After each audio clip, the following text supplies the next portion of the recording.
Readyyy project is/was an idol manager game produced by Sega featuring an all-male cast. Alongside the mobile game were CDs and also some shows. I can't tell if there was an anime because some of the links on the wiki just don't work, but I don't think there was. They have a YouTube channel that hasn't uploaded any new videos for 9 months, and way back in the day when this project was first announced, I was really excited about it. I saw one of the MVs they released showcasing the different units, and it was really cool, so I eagerly awaited either an EN version of the game, or at least some more MVs to watch. Neither happened. Every now and then I remember Readyyy and go back to watch that one video again since it still really holds up, but very suddenly I decided to really examine the Readyyy project and dissect why exactly it failed. And that's what this is. I can't claim to be a game dev expert or idol marketing manager extraordinaire, but I have spent altogether too much of my time engaging with very similar products that did not fail, and regardless, this just sounded fun to me. So from my perspective, what went wrong? Part 1! Where's the content? Each group has one 3D MV and that's it. Why? These aren't just good selling points, they're the point. You make anime idols so then the viewer can watch anime idol performances. They have a handful of 2D music videos available on their YouTube, but they miss the mark. More often than not, these aren't really music videos and are instead the PNGs of the boys floating in space. People aren't gonna click on these unless they're already familiar with Readyyy. The YouTube channel is bogged down with a lot of gameplay cutscenes and CD drama audio skits. Don't do that. People will seek out music, and that's what the YouTube channel should have been used for. If I go to the Project Sekai or Hypnosis Mike's channels, I can easily find a song to listen to. For Readyyy, it's hard to tell if they actually make music for this game. These animated videos are really good. People can share these around. These have clickable thumbnails. I don't understand why no others at all were made. Is there nothing on screen during gameplay? Oh, I mean, these are adorably hilarious, but it's also not really the tasty fan service your game is advertised as. There's tons of good examples on why you need to actually put in the money and effort for these in-game performances, even if they're 2D. These chibis are fine for the idol management part of the game, but at the end of the day, we want to see this, not this. Part 2, The Boys. These are some of the most boring, uninspired designs I've seen. It's like if I wanted to eat some trail mix and I opened the bag expecting a variety of different things because it's fucking trail mix, and instead it was just full of those shitty hard bread chips, 2 peanuts, and a pretzel. Let's look at the groups separately. Spica is like the main team, and so they're sort of the default characters here.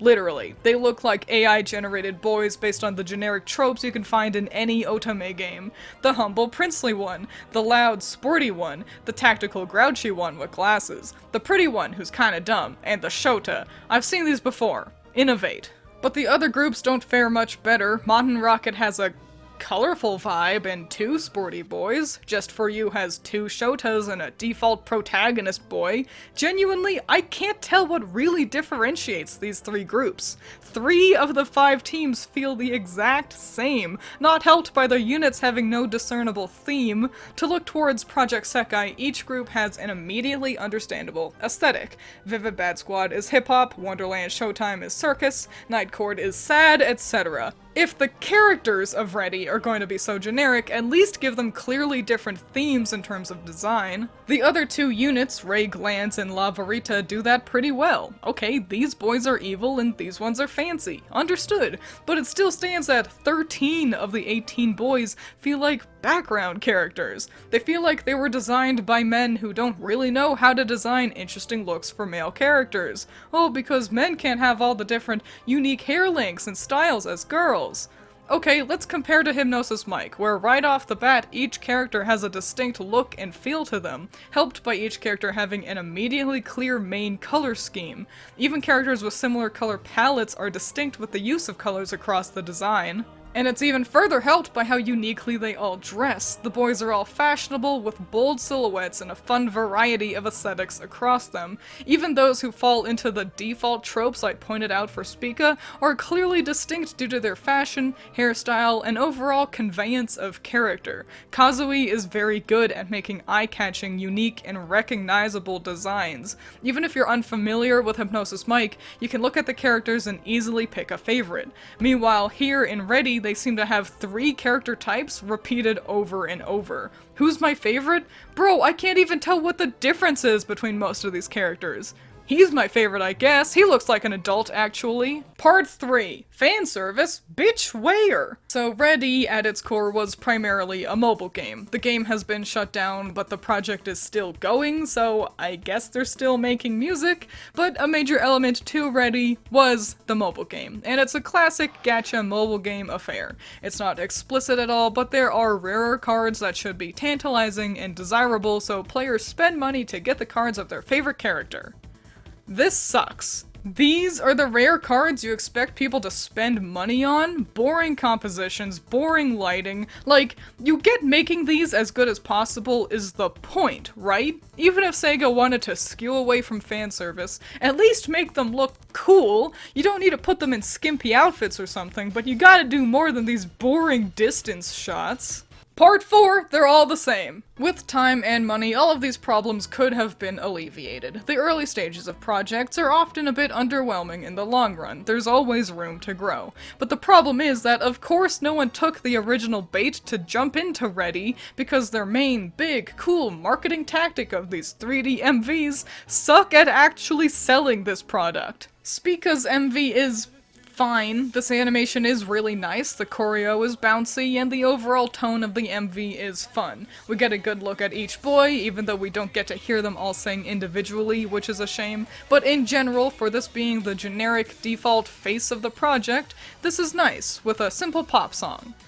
And Mach Rocket's MV is the exact same thing. Despite this colorful, pseudo-athletic look to the team, they sing another generic pop song. These two groups singing their 2 songs sounds exactly the fucking same.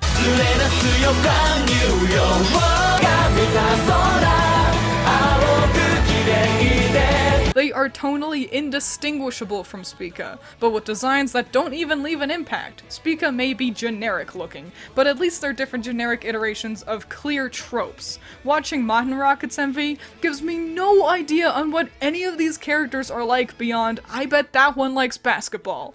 It also has way fewer views than all the other groups, and their choreo sucks. Just For You at least gets a slightly different sounding song, but still suffers from being the same vibe as the previous groups.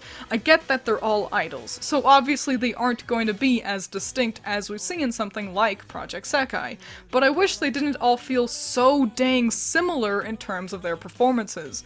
Make one a little more rock. Make one a little more synth.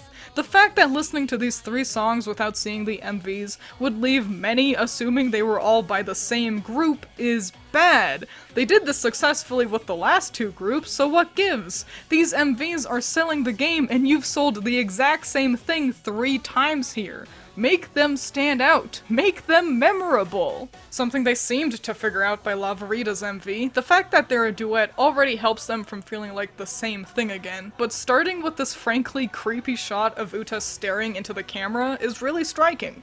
What's up with the stage and the dead trees? Why is that one so sad? Why is this kid lit so weirdly sometimes? These are the sorts of things that make people click on links to check out more from the project. These aren't just any old performances, these MVs are ads. Sell your project to us. The Ray Glands MV is probably the best one in that regard, and is the only reason I even remember Readyyy. The Bad Boys gimmick makes it clearly distinct from the rest of the Readyyy MVs, and actually provides a distinct sounding song. Whether or not you like the song, you can't deny that it is at least different from the rest we've heard so far. Not to mention, it just looks way different too. They go the extra mile with the editing. We get nice close-ups of each boy, cool effects with the framing of their performance.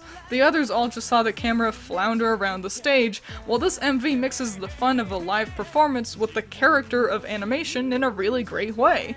And on the topic of animation, they go the extra mile for that too, especially with Chihiro here. He gets this moment of extra shading, and in general, they had to take the time to give him this big, shit-eating grin, and it really pays off. This is unironically one of, if not the best example I've seen of 3D animation replicating an anime aesthetic. This MV is what makes me so upset to see Readyyy die, even though I never really got into it, because this shows me it could have been amazing. Sega could have rivaled Love Live with this, but they fumbled it. Conclusion. I mean, the long and short of it is just not really allocating resources properly, I'd say. The plan was probably to start by spending a lot of money and time on these MVs as advertisements for the project, and then spending as little as possible on the game and such until the revenue got high enough. And clearly that didn't work. Could they fix it now? I don't know, maybe just start by posting your songs on YouTube. Even 2D MVs can be fun if you try. I certainly think it'd be nice if Readyyy got revived to some degree. These MVs, while having their own issues, are still really well made. I'd much rather see this project get to take off over seeing it slowly drown. I at least hope they can keep making content for the fans who are still invested in Readyyy. No one likes seeing fans lose a franchise they love. Ever since I saw that video for Readyyy all those years ago, I've been ready to see them grow, and I hope for the best for them.